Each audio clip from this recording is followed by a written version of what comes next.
وہ کس منہ سے مجھے فون کرتے۔ وقت گزرتا گیا، پتہ ہی نہیں چلا کیسے 4 سال کا عرصہ بیت گیا۔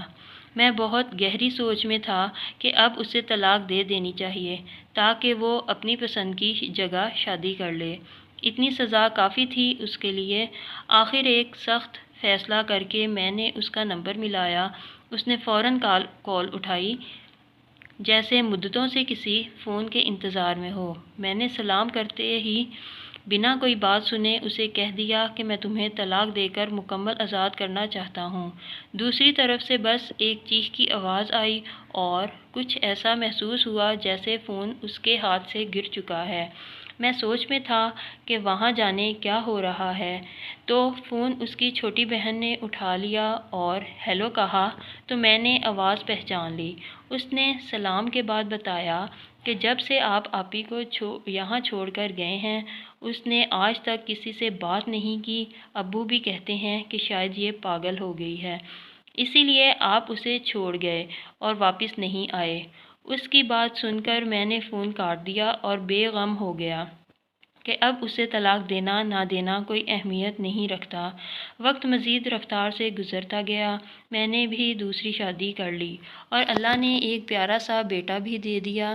ایک دن آفس سے واپس آ رہا تھا کہ سگنل پر کھڑی میری کار کو پیچھے سے کسی کار نے ٹکر مار دی۔ میں غصے سے نیچے اترا، پیچھے کو گیا تو مہران کار میں ایک شخص تھوڑا سہما بیٹھا تھا۔ میں نے غصے سے اسے کچھ کہنا چاہا لیکن دم سے رک گیا اور سوچنے لگا کہ اسے میں نے کہیں دیکھا ہے۔ تھوڑا دماغ پر زور دینے کی کوشش کی لیکن بے سود۔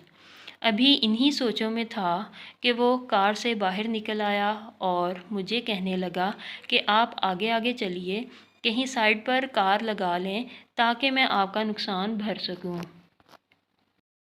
میں گاڑی سائڈ پر لے گیا، وہ بھی میرے پیچھے تھا۔ میں نے گاڑی روکی، وہ بھی آ گیا اور مجھے پہچانتے ہوئے میری پہلی بیوی کو بھابھی کہہ کر اس کا احوال پوچھنے لگا۔ مجھے جھٹکا سا لگا اور سب کچھ یاد آنے لگا۔ یہ وہی شخص تھا جس کے ساتھ میں نے اپنی بیوی کو ہوٹل میں پکڑا تھا۔ میں نے بتایا کہ میں اسے چھوڑ چکا ہوں اور دوسری شادی کر لی ہے۔ اسے بہت افسوس ہوا میری اس بات سے، لیکن میں پھر بھی اس سے بہت کچھ جاننا چاہتا تھا۔ اسے قریبی ہوٹل میں لے گیا، چائے منگوائی، دوستی کا ماحول سا بنا لیا۔ اس نے میرے پوچھنے پر بتایا کہ وہ ایک سائیکو قسم کی لڑکی تھی، ہماری کلاس فیلو تھی اور مجھے بھائی سمجھتی تھی۔ ہماری ہی کلاس کے ایک لڑکے سے اس کی دوستی تھی، وہ اس سے شادی کرنا چاہتی تھی لیکن کسی وجہ سے شادی نہ ہو سکی اور اس کے گھر والوں نے اس کی شادی آپ سے کروا دی، لیکن اس کے باوجود وہ اس امید سے تھی کہ اس کا دوست ذیشان اس سے شادی کرے گا اور وہ آپ سے طلاق لے لے گی۔ لیکن آپ سے شادی کے بعد آہستہ آہستہ وہ ذیشان سے کترانے لگی اور آپ کے گن گانے لگی۔ اس کا ذیشان سے رابطہ بھی ختم ہو گیا۔ اس رات اس نے مجھے ہوٹل میں بلوایا تھا کہ میرا یہ ایک آخری پیغام ذیشان تک پہنچا دینا۔ میں چلا آیا کیونکہ میں واحد ذریعہ تھا ان کے پیغامات ایک دوسرے کو پہنچانے کا۔ مجھے بھابھی نے خط دیا جو کہ ذیشان کو دینا تھا۔ اتنی دیر میں آپ بھی آ گئے اور اسے لے گئے۔ میں بہت پریشان تھا۔ آپ کے روکنے کے بعد میں نے بھی دوبارہ رابطہ کرنا مناسب نہیں سمجھا اور خط ذیشان کو دے دیا۔ اگلے دن ذیشان نے خودکشی کر لی۔ مجھے خبر ملی تو میں فوراً ہسپتال پہنچا۔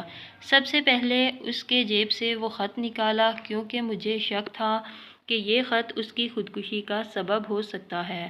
اگر کسی اور کے ہاتھ لگ گیا تو بات بڑھ جائے گی۔ میں نے تدفین کے بعد گھر آ کر وہ خط پڑھا جس میں لکھا تھا، ذیشان اب تم میرا انتظار ختم کر دو، میں کہیں اچھی سی لڑکی دیکھ کر شادی کر لو۔ میرے شوہر کے حسن سلوک نے میرا دل جیت لیا۔ میں اسے مزید کسی تکلیف میں مبتلا نہیں کر سکتی۔ مجھے لگتا ہے کہ مجھے اپنے شوہر سے عشق ہو گیا ہے۔ وہ بہت صابر، شاکر اور ہمت والا انسان ہے۔ میں نے اس کی زندگی عذاب بنا دی اب میں اس کا ازالہ کرنا چاہتی ہوں۔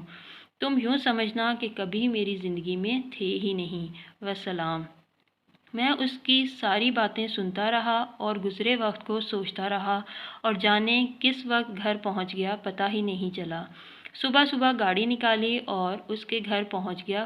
پوچھنے پر سالی نے ایک طرف اشارہ کیا۔ میں نے وہاں دیکھا تو زمین پر بکھرے بال، گندے کپڑے، ایسا لگتا تھا کئی دنوں سے اپنا چہرہ تک نہیں دھویا۔ اس نے پاگلوں کی طرح زمین پر لکیریں مار رہی تھی۔ اس کے ہاتھ میں تنکا تھا۔ شاید میں قریب چلا گیا، دیکھا تو زمین پر میرا نام لکھتی اور مٹا دیتی، پھر لکھتی اور پھر مٹا دیتی۔ میں نے اٹھانا چاہا تو پھوٹ پھوٹ کر چیخیں مار مار کر رونے لگی۔ وہ مجھے پہچان گئی تھی اور سب کچھ سمجھ رہی تھی۔ وہ پاگل نہیں تھی، لیکن سب اسے پاگل ہی کہہ رہے تھے۔ میں نے اسے اٹھایا، سہارا دیتے ہوئے گاڑی تک لایا اور گاڑی میں بٹھا لیا اور سیدھا گھر لے گیا۔ میری بیوی نے دیکھا تو وہ اور پریشان ہو گئی کہ میں کسی فقیرنی کو اٹھا لایا ہوں۔ میں نے اسے کہا کہ تمہیں بعد میں ساری بات سمجھاتا ہوں۔ اسے نئے کپڑے دیے اور کہا نہا کر کپڑے تبدیل کرو، تم سے کچھ باتیں کرنی ہیں۔ وہ نہا کر آئی، وہی پرانی دلہن جسے آج تک کسی نے چھوا تک نہیں تھا۔ کچھ کہنا چاہتی تھی مگر اس کے ہونٹ کانپ رہے تھے۔ مجھے دیکھنا چاہتی تھی مگر آنکھیں جھکی ہوئی تھیں۔ میں خود ہی کہنے لگا کہ خدا کی قسم میں تمہاری پاک دامنی کی گواہی دیتا ہوں اور تمہیں معاف کرتا ہوں، تم بھی مجھے معاف کر دو۔ وہ پھر سے زمین پر بیٹھ گئی اور پھوٹ پھوٹ کر رونے لگی۔ میں نے سہارا دیا، کمرے تک لے گیا۔ اسے کہا کہ تم واقعی ہی پاگل ہو، سب سچ ہی تو کہتے ہیں کہ یہ پاگل ہے۔